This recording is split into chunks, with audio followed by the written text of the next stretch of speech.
La loi de la responsabilité. Vous avez l'impression d'en faire toujours plus que les autres, ou pour les autres, de donner plus que vous ne recevez. Peut-être vous êtes perfectionniste, très à l'écoute des autres, empathique. Vous essayez toujours de faire en sorte que tout soit parfait et de résoudre les conflits parce que vous ne supportez pas les tensions. Vous êtes peut-être protecteur et vous taisez ou minimisez, voire banalisez l'attitude de certaines personnes qui pourtant vous blessent. Alors écoutez bien comment la loi de la responsabilité s'adresse à vous maintenant. Délimiter votre cadre et les limites de votre responsabilité vous permet de laisser à l'autre, aux autres, leur part de responsabilité, autant que de créer des relations plus harmonieuses, plus coopératives. Le succès ou l'échec de toute entreprise, qu'elle soit familiale ou professionnelle, donc de votre et de vos entreprises, repose sur la qualité de coopération et de partage des responsabilités de chacun en fonction de sa place. Pour trouver cette harmonie, il faut d'abord que chacun de ses membres soit en harmonie avec lui-même, réconcilié avec ses pulsions, avec ses croyances, avec ses valeurs et ses idées. Ce point d'équilibre est un vrai travail personnel, particulièrement pour les personnes hypersensibles qui ont naturellement tendance à s'oublier au profit des autres pour lesquels elles s'investissent trop, assumant souvent trop de charges, trop de responsabilités, au-delà de leurs fonctions, que ce soit avec les parents, avec les amis, avec les collaborateurs. Ceci est peut-être votre cas. Bien souvent, ce surinvestissement ne vous est pas reproché par les personnes qui profitent largement de votre temps, de vos connaissances, de votre intelligence, de votre empathie, de votre engagement et de votre sens si engagé du service. Cette surcoopération crée une distorsion telle que une forme de dépendance affective qui vous pousse même peut-être à vouloir masquer, corriger et parfois même prendre en charge, voire payer les erreurs des autres. Ça vous parle? Trouver le juste équilibre entre le donner et le recevoir est donc juste de votre responsabilité pour que vos entreprises soient florissantes, que toutes vos relations puissent s'ajuster sur un juste équilibre gagnant-gagnant, basé sur le respect, la confiance et le soutien mutuel, et ainsi pour le bien commun. Alors, comme pour les précédentes lois, je vous propose de vous munir d'une feuille de papier, d'un stylo, et de faire quelques exercices de transformation. Premier exercice, résolution de conflits intérieurs et coopération en premier avec soi. Pour avoir un sens des responsabilités équilibré et juste envers soi-même et les autres, pour accomplir une véritable coopération dans ce monde, il faut d'abord avoir fait l'expérience intérieure de cette coopération.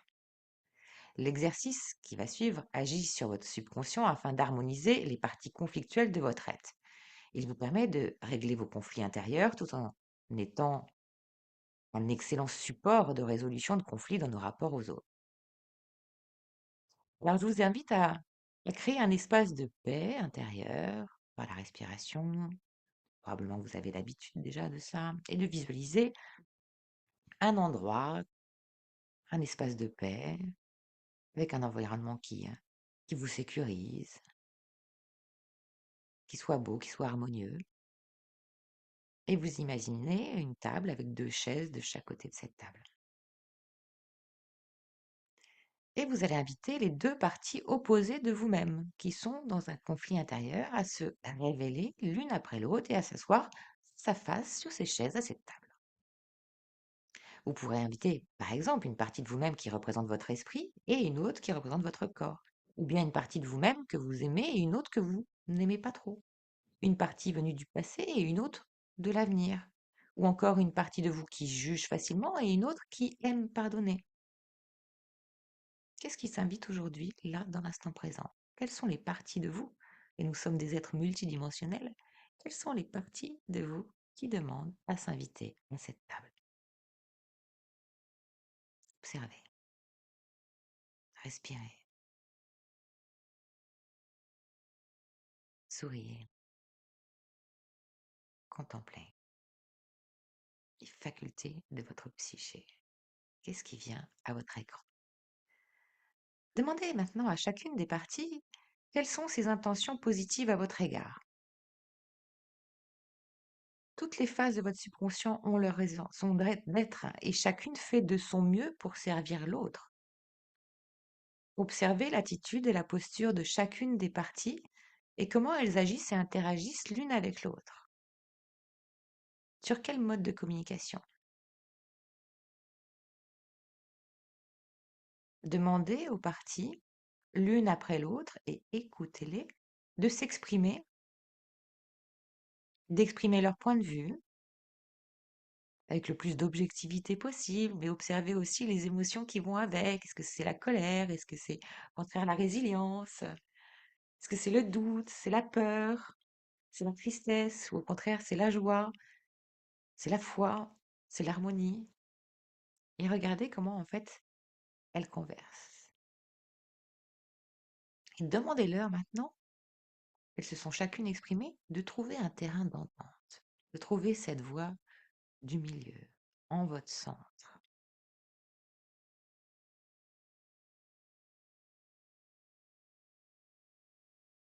Laissez ces deux parties communier ensemble, se voir, s'écouter, aller au-delà des voiles et des résistances, et laissez-les s'embrasser, parce qu'elles auront trouvé ce terrain d'entente, cette voie du milieu.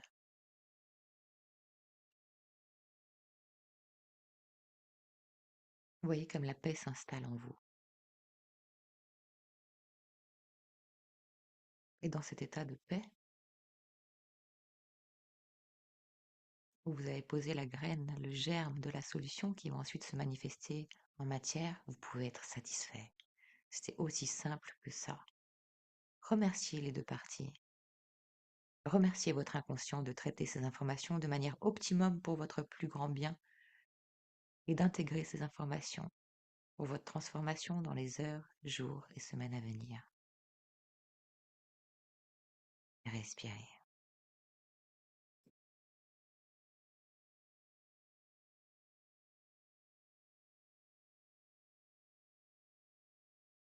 Maintenant, on va passer à un deuxième exercice.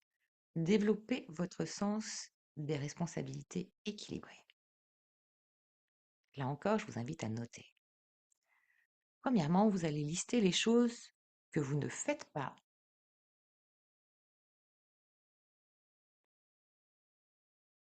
et qui vous plaisent.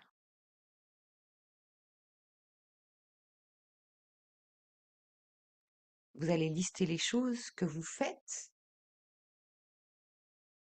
mais qui ne vous plaisent pas.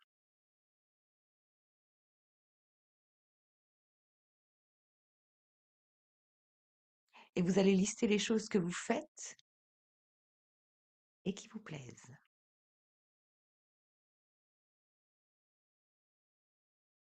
Faites 3 listes. Listez les choses que vous faites mais qui ne vous plaisent pas. Listez les choses que vous faites et qui vous plaisent.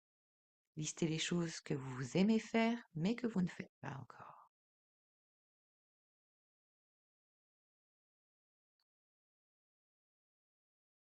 Et parmi ces listes, surlignez de couleur ou au marqueur celles que vous faites pour vous-même et d'une autre couleur celles que vous faites pour les autres.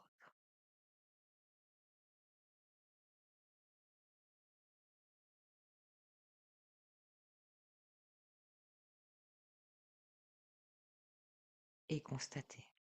Faites votre propre analyse. Là encore, prenez le temps.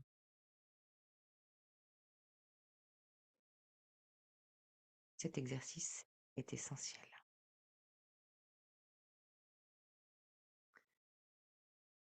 Troisièmement, vous arrive-t-il de vous sentir responsable de la vie des autres ou des erreurs commises par d'autres? Si tel est le cas, vous pouvez noter le contexte, les circonstances, les personnes,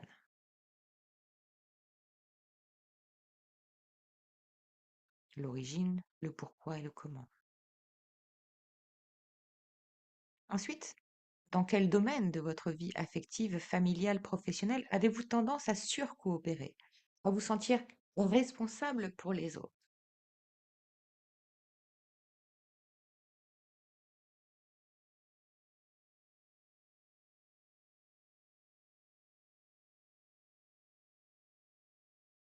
Et si vous n'y arriviez pas? Ce qui n'est pas irrémédiable. Et je vous rassure, c'est simplement votre inconscient qui fait de la résistance car il a été, encore une fois, programmé, éduqué, formaté pour donner plus que pour recevoir. Il y a donc un déséquilibre et votre enfant intérieur, bah, il culpabilise et il a peur d'être grondé.